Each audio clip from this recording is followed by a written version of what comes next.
Gitu ya Pak Edwin ya? Memang keras Bu saya Bu. Saya suka ancam dia juga. Ancamnya sampai apa? Kamu kalau saya mau pulang buka pintu, kamu nggak usah marah-marah. Senyum aja kalau kamu buka pintu, kalau pulang saya pulang. Dan itu dia. Wow. Pokoknya kalau saya pulang, kamu buka pintu dengan senyuman. Mau pulang jam berapapun, senyum aja kamu, nggak usah macam-macam. Sahabat Crosstalk, bersama saya Grace Kusno dalam Bincang-Bincang Crosstalk.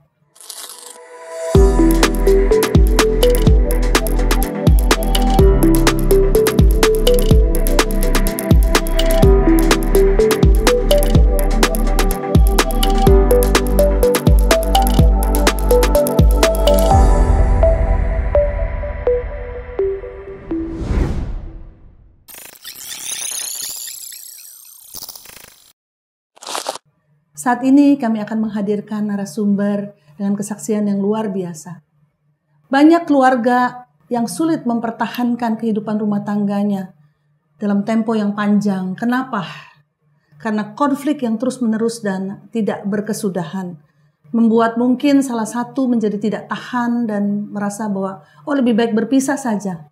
Tapi perjuangan seorang istri yang luar biasa mendoakan suaminya lebih dari 10 tahun.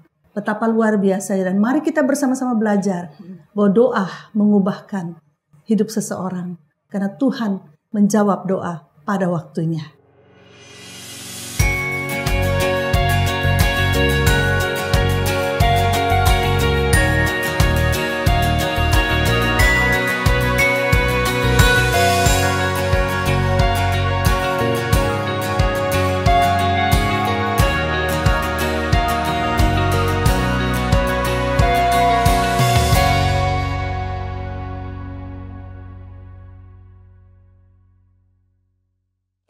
Selamat datang Pak Edwin, Sama-sama. Ibu Elia. Ya, terima kasih banyak. Terima kasih banyak mau hadir ya. Ya, terima kasih sama-sama. Ya Pak Edwin seorang pengacara nih katanya. Iya, ya. Grace. Kalau lihat dari wajahnya nih, para sahabat Crosstalk tahu dong, kira-kira dari mana asalnya. Kelihatan banget ya Pak Ambonnya itu kelihatan benar banget ya. Iya. Oke, gimana Pak Edwin bisa ceritakan sedikit kehidupan masa kecilnya bagaimana? Keluarga sudah dalam Tuhan belum Pak? Sudah. Layaknya orang-orang Ambon kan, ya yang memang banyak kan sudah Kristen gitu kan, Tapi kehidupan rohaninya bagaimana Pak? Dari keluarga sebenarnya mendidik secara ketat untuk kerohaniannya atau bagaimana Pak? Ya, terima kasih Bu Grace. Memang saya memang dibesarkan dari keluarga Kristen, dan memang orang tua saya juga orang tuanya kan sangat disiplin sekali. Pada saat kita waktu kecil, kerohanian kita pun memang benar-benar disiplinkan sama orang tua kita. Dalam arti apa Pak? Artinya kita tiap hari itu bangun mesbah juga. Bangun mesbah. Kadang-kadang kalau jam 3 pagi orang tua kita mau dinas, udah ada urusan tugas, jam 3 pagi udah bangun. Jadi pagi, malam itu mesbah dibangun terus. Waktu masih di Ambon ya, dibangun terus mesbah itu. Kemudian kita dalam hal ke gereja juga tidak boleh absen. Harus terus absen gereja, angkatan muda. Terus kalau sana tunas ya, sekolah minggu tunas. Itu nggak boleh lalai. Lumayan ya. Iya, memang nggak boleh lalai di sana. Iya. Dan itu membentuk karakter Pak Edwin? Iya, memang itu membentuk karakter kita. Dalam hal kedisiplinan. Iya, kedisiplinan. Ketatan beribadah. Iya. Dan memang kita di sana memang nggak bisa keluar sembarangan juga. Waktu di Ambon, sekolah dikontrol terus, harus belajar, harus tidur siang. Waduh. Disiplin. Sampai SMA pun masih begitu. Iya. Ya, cuma orang tua kita disiplinnya memang masalah waktu juga cukup tinggi juga. Nggak boleh sembarangan, hal kebersihan dan semuanya itu semua nggak bisa main-main juga. Nah, cuma yang jadi persoalan kita juga sering dipukul juga. Saya kakak tertua soalnya. Pak Edwin anak tertua. Anak tertua. Yang paling dikeras sih boleh dikatakan ya. Iya. Karena saya harus melihat adik-adik saya juga yang 3 orang kan. Orang tua saya kerja dua-duanya pegawai negeri. Jadi kalau mereka kantor, saya di rumah tugas saya harus masak juga. Harus cuci piring, harus banyak hal yang saya lakukan juga waktu kecil itu. Harusnya membentuk karakter yang luar biasa ya Pak Edwin. Iya. Kenapa dengan berjalannya waktu kemudian Pak Edwin itu kan berproses ya? Ya. Yang saya dengar kan bertumbuh menjadi justru pria yang sangat kasar gitu ya. Perkataan dalam perkataan gitu ya. Sama kemudian sempat juga mabuk-mabukan atau biasa tuh orang Kristen di Ambon mabuk-mabukan, Pak Edwin? Memang orang di Ambon itu kebanyakan pemuda-pemudanya suka begitu, suka mabuk. Mereka biasanya suka nyanyi, main gitar, minum minuman keras. Ya, itu memang seringkali terjadi. Gaya hidup anak-anak Ambon walaupun sudah Kristen. Iya, walaupun sudah Kristen tetap mereka masih terpengaruh dengan hal itu. Oh, oke. Ya, cuma ada sebagian juga yang memang karena orang tuanya tegas, nggak bisa masuk ke sana. Nah, kita karena orang tua kita tegas, kita nggak ada kesempatan karena malam pun kita nggak bisa keluar rumah. Iya. Persoalan cuma itu. Malam kita nggak bisa keluar rumah. Disiplinnya memang luar biasa. Malam kita kan beli meja belajar itu satu-satu. Jadi jam 6 udah harus di meja belajar kita. Wow. Nggak bisa kemana-mana kita. Itu Bu. Iya. Nah terus kemudian kehidupan Pak Edwin berlanjut nih. Jadi di SMA di sana di Ambon. Ya SD, SMP, SMA di Ambon. Kuliah juga di Ambon. Oh kuliah juga di Ambon. Universitas Patimura. Nah, tahun 94 saya baru ke Jakarta. Oke, lepas dari kontrol orang tua. Udah nggak ada meja di depan belajar. Tidak ada lagi. Tidak ada meja lagi, sudah tidak mesbah sama-sama lagi kan? Iya. Bebas. Merasa bebas. Iya. Saya kos sama adik saya di Jakarta Timur. Kita kos sama-sama di situ. Kemudian ada om saya juga di sini juga di Cengkareng. Kebetulan dia di Pas Pampres waktu zaman Pak Harto. Udah kamu ikut saya aja tinggal di rumahnya. Ya di situ saya ikut lagi ke rumahnya om saya di Cengkareng 1 tahun. Nah, kemudian 1996 itu saya bekerja. Itu kuliah sambil kuliah? Sudah selesai kuliah. Oh sudah selesai. Kuliahnya cuma di Ambon aja itu? Ambon aja. Oke. Ambon aja. Nah, setelah itu kan kita kos. Kos ya kita jumpa dengan orang-orang kita juga. Nah. Anak Ambon. Satu suku. Iya. Nah, disitulah mulai terpengaruh. Karena mereka ajak, ayo ke sini, kita sama-sama minum, akhirnya kita terseret dalam arus. Mungkin selama ini terlalu diketatin ya. Tiba-tiba begitu ini langsung. Lepas, rasa bebas kan? Rasa bebas. Kita merasa bebas. Merasa bebas pada saat itu. Iya. 94. Memang tujuan saya dari Ambon itu ke Jakarta kan mau ikut tes kejaksaan. Oke. Karena dulu ambil hukum di sana Pak? Ambil hukum. Kebetulan ibu saya juga jaksa. Oke. Jadi dia bilang udah kamu ambil aja tes kejaksaan aja. 94 saya nggak ikut tes, 96 dibuka lagi kejaksaan, saya ikut. Tapi tidak lulus. Itu saya kecewa juga. Mulai lagi masuk lagi dalam pergaulan yang tidak baik juga. Pelariannya lah ya. Pelarian dari situ. Kekecewaannya.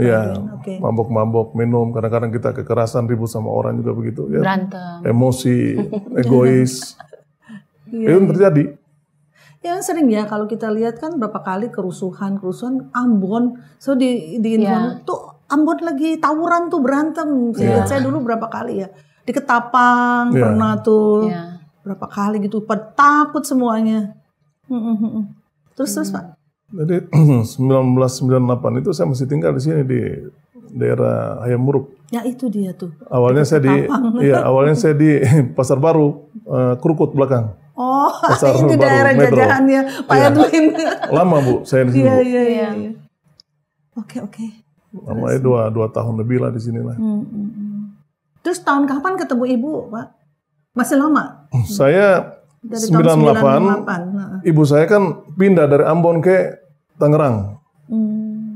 Pindah di Kejaksaan Tangerang. Saya mulai ikut ibu saya.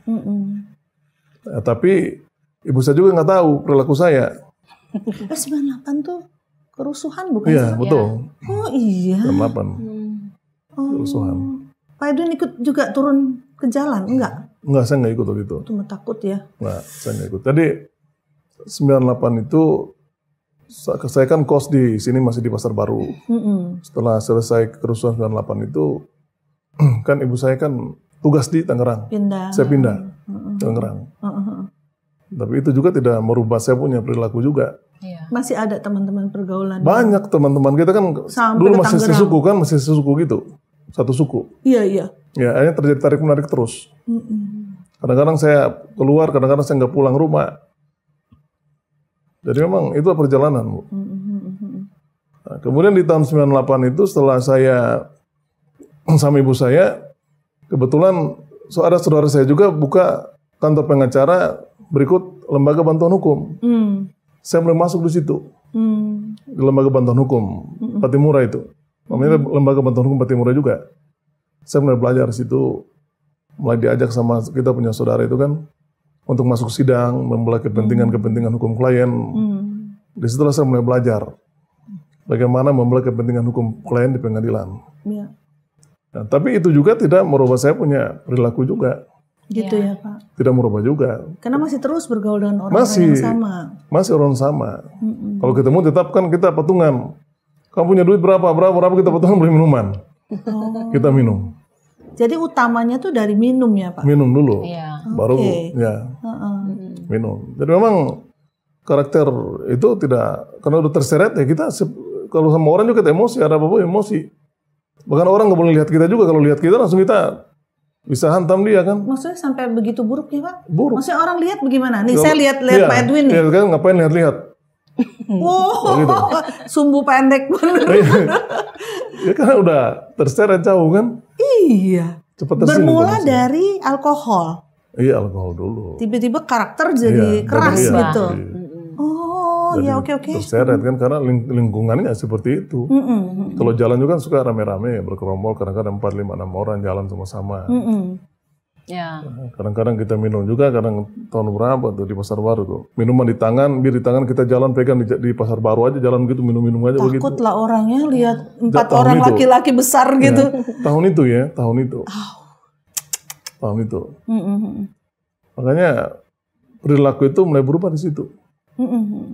Bahkan saya ingat tuh di tanggal 31 Desember itu, kita habis minum, kita masuk gereja.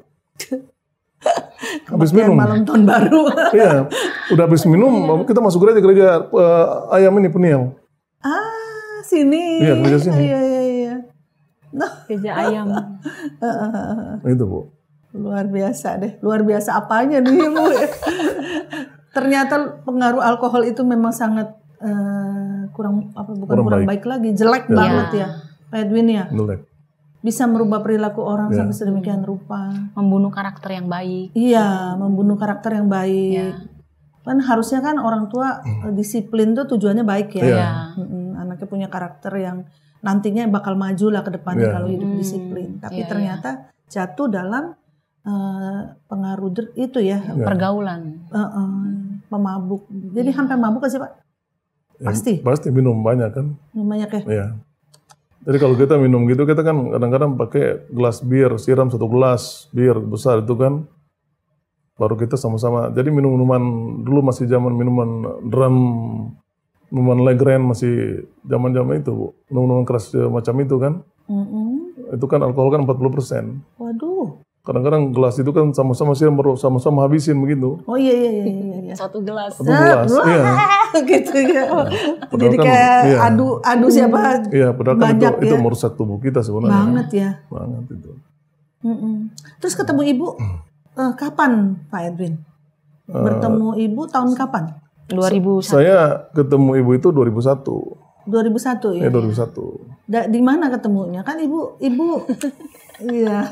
Baik sahabat Crosstalk, ini Ibu Elia, istrinya Pak Edwin. Waktu pertama kenal, bagaimana tuh kisahnya? Udah tahu belum sih Bu? Ya. Kalau Bapak tuh peminum, karakternya keras, Bu Elia. Jadi saya dulu kantornya di Kebon Jeruk ya Bu Grace ya. Di Kebon Jeruk. Kalau pulang kan saya naik bis dari Kebon Jeruk ke Kebon Nanas. Nah dari Kebun Nanas itu tuh saya suka naik angkot ke rumah, saya kan turunnya di BSD Plaza. Oh oke. Nah dalam angkot itu tuh dari Kebun Nanas, saya lihat Pak Edwin sama temennya di dalam angkot itu. Oh. Kisah cinta dimulai di angkot. Iya.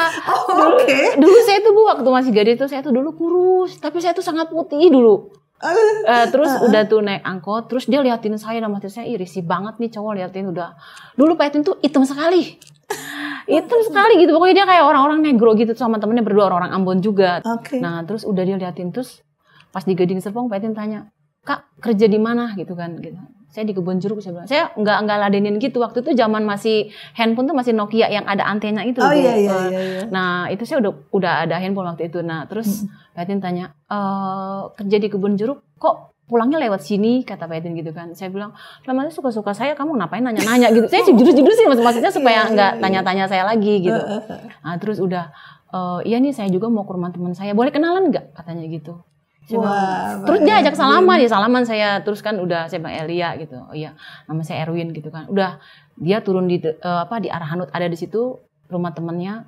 Kakak, sebelum dia turun itu dia minta nomor telepon saya. Waduh, nggak takut Bu, dikasih itu. Kayak Elia minta nomor telepon dong, handphone gitu. Dalam hati saya ini cowok kayaknya cowok bajingan gitu kan. Dilihat dari matanya, tampang-tampangnya serem banget gitu kan. Nah terus dalam hati saya nggak akan kasih nomor telepon handphone, saya kasih nomor telepon kantor tapi yang khusus buat fax. Dalam hati saya, syukurin nanti kamu kalau ke telepon saya kamu nggak bakalan bisa nyambung ke saya gitu kan Bu. Nah udah saya sampai di rumah, udah selesai dia turun, kan nggak usah bayar, saya udah bayar, ya makasih. Udah saya lupa, ada sampai di rumah, saya bilang mama saya, tadi ketemu cowok mah, serem 2, saya bilang gitu. Terus kata mama saya, kalau ketemu cowok jangan suka jurus-jurus L gitu kan, gak boleh gitu kan. Tapi kan ketemu di angkot gitu kan. Nah terus udah tuh, saya udah berangkat, seperti rutinitas biasa saya berangkat kerja, jam 6 saya udah berangkat, sampai di kantor jam 7:30 kan. Nah itu, pas sampai kantor itu tuh ada bunyi fax ini, biasanya bos saya itu suka kirim email ke Singapura itu pakai telepon yang di meja dia, jadi yang dari fax itu disambungin ke nomor telepon ke perangkat telepon. Iya. Jadi nggak nyambung ke fax gitu kan. Saya bilang, bapak lupa nih kayaknya malam-malam nih, sambungin lagi ke fax gitu kan. Saya angkat kan. Saya bilang, nama PT saya kan Ganesha Yasa kan. Selamat pagi Ganesha. Saya bilang, oh iya selamat pagi, bisa bicara dengan Elia gitu. Dalam hati saya, dari siapa? Dari Erwin temennya gitu. Tuh saya kan panik. Kok bisa nyambung gitu kan. Terus saya bilang sama teman saya, Evelyn, gua kemarin kenalan sama cowok. Ini dia telepon ke sini. Aduh Li, ngapain sih lu kasih nomor telepon itu? Kenapa nggak dikasih nomor di meja aja? Kata teman saya gitu. Saya bilang enggak. Udah Li, biasanya kalau salah-salah sambung gitu tuh jodoh, kata teman saya gitu. Saya bilang lu nggak mau tolongin gue, besok gue nggak tolongin lu. Saya bilang gitu sama teman saya. Udah Li, angkat aja, bilang aja iya ini gitu kan. Udah diangkat, terus saya bilang iya dengan Elia. Oh, berarti kamu kasih nomor telepon itu tuh bener ya gitu. Ya udah kamu jangan ganggu saya mau kerja gitu kan. Oke. Udah berlalu gitu kan. Nah, berlalu 2 hari, 3 hari dia masih telepon ke fax itu Bu. Nah, kan udah sambungin lagi ke fax. Terus bos saya bilang, itu kenapa fax bunyi tapi kok nggak ada kertasnya yang keluar gitu kan. Terus, ada cowok nekat bilang. Saya nggak bilang, kata teman saya, Li kenapa sih nggak dikasih ke meja kamu aja, nanti ibu marah kan, bos saya perempuan, nanti ibu marah gitu kan. Enggak, udah selesai gitu, udah berlalu. Kalau kamu nggak kasih nomor telepon meja kamu saya akan teror kamu terus, kata Pak Edwin gitu. Ini orangnya nekat Bu. Akhirnya udah tuh berlalu, setiap hari dia telepon situ, akhirnya kurang lebih 2 minggu apa 3 minggu, akhirnya saya kasih juga nomor telepon yang di meja saya, tapi pakai extension kan waktu itu. Nah begitu dong kamu kasih, walaupun kamu belum kasih nomor handphone kamu gitu. Akhirnya jodoh Pak. Udah berlalu terus dia telepon ke meja saya yang handphonenya telepon yang di meja saya, terus dia bilang, saya nanti kapan mau main ke rumah kamu. Dalam hati saya, kamu kenapa bisa sampai segitunya? Ya. Dia orangnya nekat Bu. Nggak, memang bener-bener naksir berat gitu ya waktu itu ya? Nggak tahu dia pertama kali ketemu saya gimana. Emang belum ada cewek lain sebelumnya? Udah ada Bu. Nah, ini playboy kelas kakap ini Bu. Oh. Kalau belum berhasil menaklukkan belum puas ya Pak Edwin. Oke, singkat kata gimana akhirnya terus jadi ibu menerima cintanya gitu dan nikah? Berapa tahun pacaran Bu? Saya 2 tahun pacaran. Dan saya menerima Pak Edwin itu waktu saya kenal itu 3 bulan. Saya mau ketemu waktu itu di Kebon Nanas. Ya udah nanti kamu di Kebon Nanas, nanti saya pulang kantor saya nanti ke situ. Ketemu di situ Bu. Yuk kita makan nasi goreng gitu kan. Saya diajak makan nasi goreng di tenda-tenda gitu kan. Terus udah nggak apa-apa dia makan nasi goreng, saya minum jus gitu. Udah selesai, saya mau pulang. Saya pulang naik angkot, nggak tahu dia sama teman-temannya itu kalau nggak salah 4 orang ya. Dia nggak tahu naik taksi apa naik angkot juga Bu. Dia ngikutin saya turun di BSD Plaza. Besoknya dia telepon, oh ternyata kamu tinggal di situ gitu kan. Kamu bukan tinggal yang di main. Itu gitu kan, di Parung gitu. Saya kan bilang sama Pak itu ketemu di angkot itu saya tinggal di Parung. Terus udah kata dia, oh saya udah tahu rumah kamu, berarti kamu bukan tinggal di Parung gitu. Nah, Bu Elia sebenarnya udah anak Tuhan juga. Ibu Elia asalnya dari Manado apa dari mana nih? Saya Chinese Tangerang, papa saya Chinese Tangerang, mama saya Chinese Bogor. Oh, gitu. Chinese. Ya. Waktu tahun 98 kerusuhan yang di Ketapang itu saya mengalami Tuhan secara pribadi, Bu, secara roh. Oh, teman-teman saya tuh banyak kan orang Kristen. Mereka bilang, "El, ngapain sih hari Minggu nggak ke gereja, cuman main-main, lebih baik ke gereja." Saya bilang sama teman-teman saya, kalau mau berteman sama gua jangan suka fanatik. Oke. Nanti gue akan datang ke rumah Tuhan sendiri tanpa lu suruh-suruh, saya bilang gitu. Taunya perkataan saya itu Tuhan catat, Bu. Tahun 98 bulan Mei itu saya sakit. Saya sakit waktu itu, waktu tahun 98 saya kerja di Panasonic BSD. Nah waktu itu saya mengalami Tuhan, saya sakit dan mama saya udah bawa saya ke dokter, udah bawa saya berobat dan cek darah nggak ada sakitnya. Ternyata teman kantor saya ada yang suka sama saya. Terus kayaknya dia pakai guna-guna gitu, Bu. Saya katanya diguna-guna supaya saya nanti nggak ingat orang apa gitu-gitu. Pokoknya saya percaya bahwa itu awal saya mengenal Tuhan. Dari situ jadi ingin mencari Tuhan karena ada guna-guna dan sebagainya itu jadi. Itu belum, Bu, belum. Masih terus aja. Belum itu percaya. saya sering didoain sama teman-teman saya, kata mama saya, karena saya udah lupa diri. Teman saya sering datang ke rumah, bahwa saya datang ke rumah doain saya. Pas udah doain gitu terus kata mama saya, teman-teman doain tuh tapi di dalam nama Yesus. Tapi saya waktu itu nggak sadar, Bu, tapi saya dengar. Papa saya bawa saya ke Sensei, bawa saya kemana-mana. Pokoknya Sensei bilang ini lama kayaknya sembuhnya gitu. Kurang lebih saya tuh sakit kurang lebih 1,5 bulan, hampir jalan 2 bulan gitu. Nah terus sudah selesai itu papa saya bilang, ya udah nanti kita percaya dia pasti sembuh. Waktu dalam penglihatan itu, Bu, secara roh nih ya, Tuhan tuh datang ketemuin saya. Tuhan secara Yesus. Pribadi ya. Bu Elia lihat penampakan Tuhan Yesus. Penampakan, karena saya sering main ke rumah teman saya. Ini Tuhan yang dia sembah gitu. Ini namanya Yesus gitu kan. Nah, saya waktu dalam penglihatan secara roh itu, saya lihat, ini kok saya sepertinya pernah lihat foto ini gitu kan. Saya pernah lihat gambar ini di rumah teman-teman saya yang Kristen. Oh, ini yang disebut Yesus. Waktu di awan-awan itu saya ketemu, Tuhan Yesus itu secara roh itu dia dengan sinarnya, dia jumpain saya secara pribadi. Elia gitu. Ini pengalaman secara roh ya, Bu ya. Elia gitu kan. Selama ini kamu selalu mengeraskan hati. Banyak umatku bicara dengan kamu tapi kamu mengeraskan hati. Walaupun hati kamu keras seperti batu, saya akan membuat hati kamu lembut seperti roti. Jadi Bu Elia waktu itu ketemu Tuhan Yesus seperti penglihatan di awan-awan Tuhan Yesus hadir dan ngobrol sama Bu Elia ya. Iya. Tuhan ketemuin saya bahwa Elia, saya akan mengajak kamu. Dia pegang tangan saya gitu. Saya bilang, ini siapa? Saya bilang, saya yang disebut Yesus dari Nazaret. Akulah jalan dan... Saya dikasih ayat waktu itu, Bu. Akulah jalan dan kebenaran dan hidup. Tidak ada seorang pun yang datang kepada Bapa kalau tidak melalui aku. Ini aku gitu. Aduh, saya kalau cerita itu sedih. Terus dia bawa saya ke satu tempat. Saya akan membawa kamu ke satu tempat gitu kan. Terus saya dibawa. Saya bukan lihat yang namanya hal-hal yang bagus gitu loh, Bu. Saya dibawa tuh lihat api neraka. Tuhan, saya mau dibawa kemana? Saya bilang gitu kan. Saya akan menunjukkan kepada kamu bahwa orang yang tidak di jalan saya, dia akan masuk ke pembuangan itu. Sampailah saya di bawah itu tuh, Bu, ada api besar. Yang gak ada ujung, gak ada pangkalnya. Tapi saya kayak di awan gitu sama Tuhan Yesus. Udah selesai itu, terus Tuhan bilang, saya lihat di situ tuh banyak perempuan, laki-laki, bapak-bapak, anak-anak. Mereka meratap di api itu, tapi mereka nggak hangus gitu. Udah selesai saya dikasih penglihatan itu. Kamu udah lihat, yang penting kamu udah tahu bahwa orang yang bukan di dalam saya akan masuk ke situ. Udah saya dibawa. Kamu akan kembali ke keluarga kamu. Karena semua yang terjadi dalam hidup kamu, saya mengizinkan. Kamu akan kembali ke keluarga kamu. Tiba-tiba Tuhan tuh hilang gitu loh, Bu. Pas udah hilang gitu, terus saya tiba-tiba bangun jam 5 pagi. Saya langsung bangun, terus saya bilang, Papa saya cari papa saya kan. Papa saya langsung pada kaget. Mereka, mama saya gitu kan di kamar. Dia tanya, kenapa? Saya udah sembuh, saya udah sehat. Saya bilang gitu. Papa tahu nggak saya ketemu Tuhan Yesus? Papa saya sampai bilang, aduh yang penting nggak apa-apa. Mau ketemu Tuhan Yesus, mau agama apapun baik. Kata papa saya waktu itu gitu ya. Mama saya juga bilang, aduh anak saya udah sembuh. Udah ya. Saya bilang, mama saya lapar. Karena saya kurang lebih 1 bulan tuh saya nggak makan, Bu. Aduh. Dari timbangan saya 59 sampai tinggal 45. Sampai kurus sekali. Saya jari-jari saya bilang sama mama saya, "Mama, jari-jari saya kenapa kurus begini?" gitu kan. Terus mama saya bilang, "Kamu sakit," gitu. Akhirnya udah, singkat cerita saya sembuh. Saya dibawa maksudnya dikasih minum vitamin, obat-obatan gitu-gitu. Udah selesai, saya sembuh. Saya 3 bulan kemudian habis sakit, saya kerja lagi di Panasonic dan bos saya suruh saya kerja lagi. Pas dia udah doain, dia bilang, "Saya percaya bahwa Tuhan melawat kamu."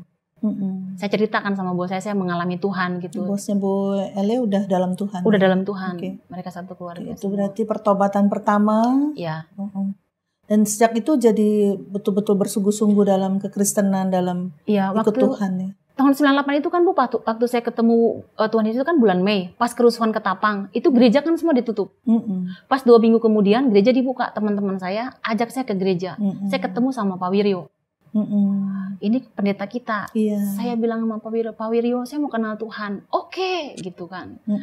Kamu baru pertama kali menginjak gereja? Iya. Saya nangis di gereja kan. Itu tahun 98 berarti? Iya, tahun 98 bulan Mei. Ketemu Pak Edwin tahun 2001. 2001. Iya. Jadi udah 3 tahun jadi anak Tuhan. Sungguh-sungguh lah ya. Sejak pertobatan itu jadi sungguh-sungguh dalam Tuhan. Sungguh-sungguh. Saya rajin berdoa. Saya dikasih Alkitab sama saudara-saudara saya. Mereka banyak yang doain saya. Hamba-hamba Tuhan juga dukung terus dalam doa. Akhirnya 3 bulan kemudian setelah saya kenal Tuhan, saya dibaptis. Saya minta izin sama papa mama saya. Saya mau masuk Kristen.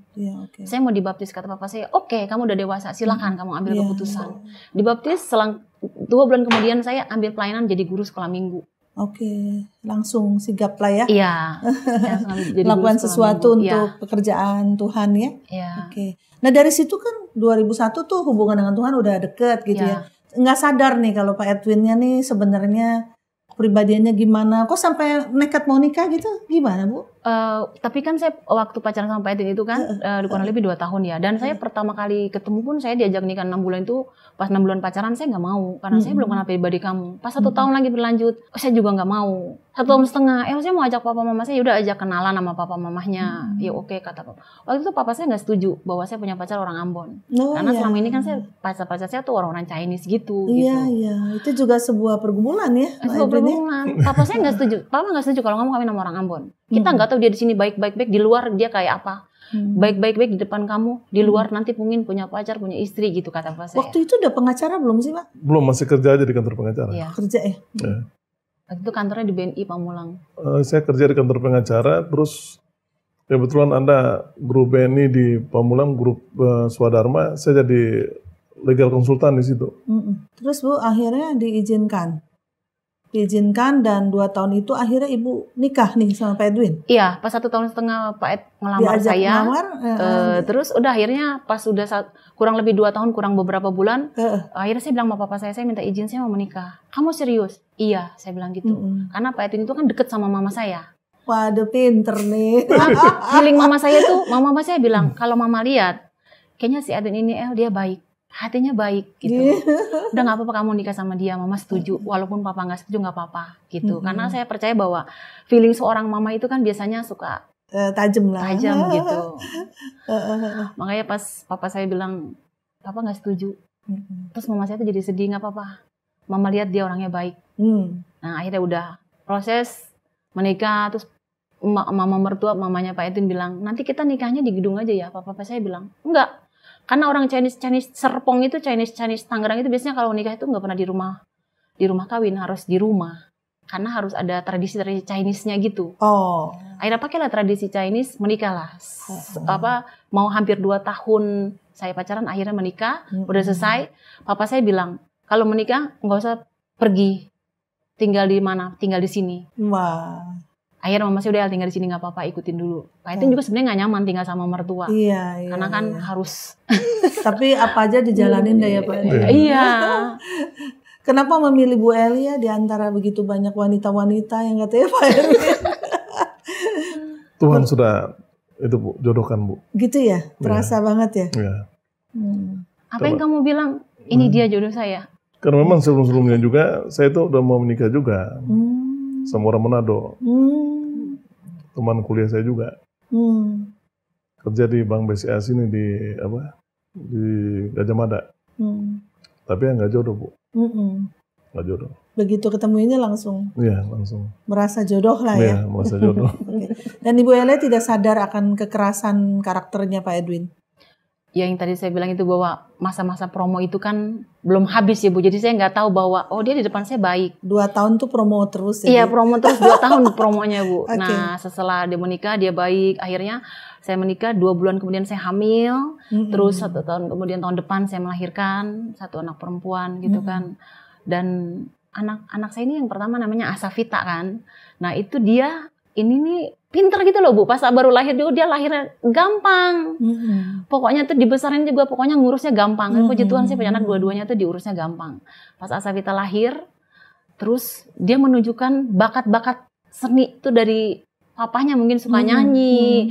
Dia bertumbuh 1 tahun, dia 10 bulan dia udah bisa jalan. Jadi awal-awal nikahnya pokoknya happy dah. Anak pinter gitu ya, belum apa-apa udah dapet anak gitu. Tapi kan. waktu itu papa saya tetap nggak mau ngomong sama Pak Edwin.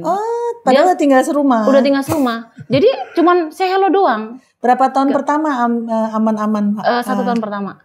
Pernikahan 1 tahun pertama aman? 2 tahun aman juga. 2 tahun aman? 2 tahun aman. Okay. Bagaimana jadi nggak amannya Pak? Tahun keberapa? Keluar dari rumah akhirnya? Nggak keluar. Cuma pergaulannya Bu. Oke. Pergaulan itu membuat saya lebih kasar lagi. Oh, jadi dulu sempat, jadi 2 tahun pertama nikah udah lepas pergaulan dulu? Atau masih ketemu teman-teman lama? Udah, waktu itu kan, waktu selesai menikah 2 tahun itu, karena saya kan udah sibuk dengan kerjaan juga waktu itu. Iya. Makanya kan kerja pagi pulang, ini kan teman-teman kan udah relatif nggak ketemu lah. Nggak terlalu banyak ketemu lah. Iya. Nggak terlalu banyak. Setelah 2 tahun itu mulai lagi bergaul mulai lagi. Mulai lagi pergaulan lagi. Kurang lebih tinggal sama orang tua itu 3 tahun Bu. 3 tahun. 3 Jadi tahun. 1 tahun terakhir itu udah kasar sama istri di depan mertua? Enggak tunjukin Bu. 1 tahun 2 tahun nggak tunjukin. Dia mulai kasar itu tuh pas kita pindah, kita kontrak rumah.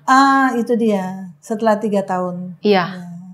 Setelah 3 tahun. Akhirnya diizinin papa kontrak pindah rumah. Waktu itu kita enggak ya Pet ya. Kita kontrak rumah itu waktu Asafita umur mau 1 tahun ya. Umur lahir rumah. 6 bulan lah. 6-7 bulan Bu, saya pindah kontrak rumah. Ya berarti belum 3 tahun lah ya? Iya, belum 3 tahun. Dari situ baru kelihatan aslinya Pak Edwin? Ya pas kontrak rumah itu dia sering pulang pagi. Nanti jam 2, jam 3 pagi dia baru pulang. Saya telepon handphonenya mati gitu kan. Sering pagi, sore-sore itu dijemput sama temennya. Pergi, pokoknya kamu gak usah tahu urusan saya mau pergi gitu. Nah itu dia mulai berubah waktu kontrak rumah. Dan waktu kontrak rumah itu saya cuma tinggal sama bayi kan. Saya bilang ini dia kenapa ya, kok dia ada perubahan gitu. Kan kita seorang istri tuh biasanya feelingnya kuat ya Bu ya. Waktu itu saya dia kayaknya nih kenapa nih gitu, ada sesuatu gitu yang nggak beres gitu. Ya boleh tanya Pak Edwin waktu itu apa selain mabuk-mabukan, apakah juga ada yang lainnya, punya simpenan atau punya atau selingkuh atau gimana? Simpanan nggak ada Bu. Nggak ada. Selingkuh juga? Ya, TTM aja Bu. TTM. Pacaran dia walaupun nggak ngomong tapi saya sebagai istri tahu gitu loh Bu. Ya istri tahu akhirnya? Tahu, tapi saya nggak ngomong sama dia. Karena itu yang saya bilang, karena saya selalu berdoa siang, doa sore. Jadi Roh Kudus tuh sering ngomong sama saya. Suami kamu tuh lagi sama ini di sini gitu. Jadi kayak layar gitu loh Bu. Kayak saya lihat layar film gitu tuh, suami kamu tuh di sini. Sampai segitunya ya? Sampai segitunya. Tapi saya nggak pernah ngomong, nggak pernah cerita sama dia. Iya. Terus pulang berantem?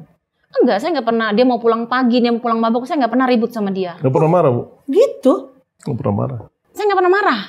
Saya bilang, kamu mau mandi air panas? Iya, saya bilang air panas, saya mau makan. Tengah-tengah pagi nih Bu pulang jam 3 pagi. Kalau kata dia mau makan, kata dia mau makan ikan, ya saya harus goreng ikan. Kata dia makan telur, saya goreng telur. Sampai segitunya. Tetap saya melayani dia. Sebagai istri yang terjolimi gitu kan, dibohongin gitu kan, gak jujur gitu. Sebenarnya saya tahu secara feeling gitu ya. Cuman saya nggak mau cari ribut. Dengan cara verbal ya Pak, marah-marah, galak-galak gitu? Saya galak. Nggak main tangan? Nggak, tangan sih nggak. Enggak. Kayak Sama mau sekali mandi. nggak? Kalau mau mandi gini, kamu gimana sih? Kamu udah tahu sebagai istri anduk saya di mana? Gitu. Oh, kata-katanya seperti itu? Iya, kasar gitu. Saya nggak pernah diperlakukan sama papa saya kayak gitu, karena papa saya tuh membesarkan saya sama mama saya tuh dengan kasih, dengan lembut, walaupun papa saya belum mengenal Tuhan gitu. Gitu ya Pak Edwin ya? Memang keras Bu saya Bu. Saya suka ancam dia juga. Ancamnya sampai apa? kamu kalau saya mau pulang buka pintu, kamu nggak usah marah-marah, senyum aja kalau kamu buka pintu, kalau pulang saya pulang. Dan itu dia. Wow. Pokoknya kalau saya pulang, kamu buka pintu dengan senyuman. Mau pulang jam berapapun, senyum aja kamu, yang usah macam-macam. Saya dibawa kontrak, Bu, rumah kontrak tuh bocor, rumah tuh ada hantunya. Apa saya mengeluh? Saya nggak pernah mengeluh. Saya nggak pernah cerita sama papa mama saya. Kok bisa sampai gitu sih Pak Edwin? Maksudnya kan 2 tahun lebih di mertua nggak keluar tuh itu ya. Kata-kata kasarnya yang seperti itu ya. Karena promonya udah habis, Bu. Promonya udah habis. Jadi sebenarnya karakter sejatinya sebelum nikah tuh ya memang ngomongnya kasar. Ya sama jadi selama 2,5 tahun Bu. sama orang tua itu ditahan karakternya. Ya di luar, bukan di luar kan karena pergaulan sudah bebas gitu kan, Bu. Nah, kita kan teman-teman kita kan banyak kan. Kalau ngomong juga kasar. Kasar juga, emosi juga mereka semua. Jadi kita ikut terseret semua. Ya, jadi sekarang sampai rumah juga diperlakukan istri demikian. Iya. Tersiksa banget dong Bu Elia. Saya tersiksa tapi saya bilang suatu saat Tuhan akan menjamah kamu. Tapi saya nggak ngomong sama dia. Kalau saya sering curhat sama Tuhan kan, Tuhan jamah dia dimanapun saat ini dia berada, dia nggak bisa dihubungin. Di telepon juga nggak bisa. Saya percaya bahwa Tuhan sanggup menjamah dia. Oke, nah, itu berapa tahun bergumul begitu sampai itu udah benar-benar terjawab doa Tuhan menjamah Pak Edwin? Berapa tahun? Anak saya kan lahir 2024 sampai 2014, 15 tahun 2015, 16 lah Bu, 2017. Oke, dari 2002 married. 2021 Pak. Ya 2023 saya married, 2024 punya anak. Terus kita keluar kan 2025. 25 sampai 2017 12 tahun. Iya, 12 tahun saya berdoa. Waduh. Tapi saya nggak pernah menyerah berjalan bersama dengan Tuhan. Walaupun dengan air mata dan nggak minta pulang ke rumah orang tua. Enggak, waktu itu saya kontrak cuma 1 tahun, pindah lagi ke orang tua karena mama saya sakit. Terus mama mertua meninggal. Dia pulang lama ke Ambon, akhirnya papa saya bilang udah balik ke rumah. Bawa lagi perabotan pulang ke rumah. Nggak lama dia pulang dari Ambon, kita kontrak lagi rumah. Pak itu ninggalin keluarga ke Ambon berapa tahun? Cuma nggak lama Bu, lagi mama meninggal, mama mertua. Pulang kamu paling seminggu. 2 minggu waktu kirain tinggalin. Oke. Kemudian kita kan bangun rumah. Iya. Bangun rumah. Dan memang saya juga Natal tahun baru saya undang anak-anak minum semua di rumah, mabok-mabokan. Dan sebelum bangun rumah itu waktu kontrak rumah kedua itu, Pak Edwin kan kalau nanganin perkara-perkara sering dapat uang banyak kan Bu. Dia nggak pernah jujur sama saya dapat uang sekantong dia umpetin. Di dalam 12 tahun itu sudah jadi pengacara akhirnya Pak? Udah jadi pengacara. Iya. Sudah. Pas habis mau lagi pacaran, terus dia sekolah pengacara, akhirnya pertama nggak lolos, yang kedua lolos dia. Oke. Ya jadi pengacara. Itu duitnya banyak. Duitnya banyak, terus dia nggak pernah jujur sama istri. Dia mau buat apapun, dia mau pulang pergi ke Ambon, dia bebas. Satu kali, Roh Kudus bilang, kamu angkat tempat tidur kamu. Di situ ada bungkusan. Ibu tahu nggak, saya angkat tempat tidur, saya sangat kaget. Ada uang itu berikat-ikat banyak. Saya lihat kurang lebih tuh 50 atau 60 juta. Waktu itu ya, itu tahun 2006. 2006 apa 2007. Akhirnya saya nemuin uang, kok dia nggak jujur. Saya taruh lagi. Ini bukan hak saya taruh lagi. Saya bilang, itu uang apa? Enggak, itu uang teman saya titip sama saya. Walaupun saya tahu itu tuh uang dia. Dan saya nggak pernah mau ribut Bu sama Pak Edwin. Dan uangnya dipakai untuk mabok-mabokan juga ya? Iya, pokoknya buat HPP aja Bu. Buat pacaran. Jadi saya itu tiap Natal tahun baru, saya undang orang-orang Ambon minum di rumah saya. Sampai mabok. Pokoknya pesta pora kita lah, minum minuman keras, makan ikan bakar, makan. Saya suruh dia masak. Kamu masak. Saya masak Bu, bisa buat 80 orang, masak sendiri. Nggak sampai. Saya lakukan 40 lah. Iya 40 lah, 70 lah. Nggak sampai. 40. Masak sendiri. Ini. Makanya jadi bisnis kuliner abis itu. Iya, makanya di situ saya bisa kuat di situ. Iya. Oke. Jadi selama itu memang bisnis kulinernya Ibu dimulai dari zaman masih susah sama suami atau sudah beres? Setelah anak-anak saya yang besar itu lulus SD, yang kecil itu kelas 4 apa kelas 5 SD. Tapi belum bertobat Pak Edwin ya waktu itu ya? Belum ya. Tapi saya mulai masak-masak gitu, ini teman-teman pada pesan gitu. Saya renung bagaimana saya kasar sama dia, anak-anak saya pukul pakai gesper, pakai rotan sampai. Kalau anak-anak sempat main fisik ya? Saya pukul pakai gesper saya pukul sampai. Yang perempuan. Laki-laki juga saya pukul. Yang laki-laki dipukul sampai hidung berdarah terus. Saya pukul. Tapi sama istri nggak pukul. Iya. Ya ampun, berarti anak-anak kepahitan sama Pak Edwin dong? Yang gede kepahitan. Sahabat Crosstalk, agar kesaksian ini dapat menjadi berkat kepada lebih banyak orang. Yuk like and share kesaksian ini kepada keluarga dan teman-teman lainnya. Bagi sahabat Crosstalk yang diberkati melalui kesaksian ini, mari berbagi di kolom komentar. Dan subscribe agar tidak ketinggalan kesaksian-kesaksian lainnya.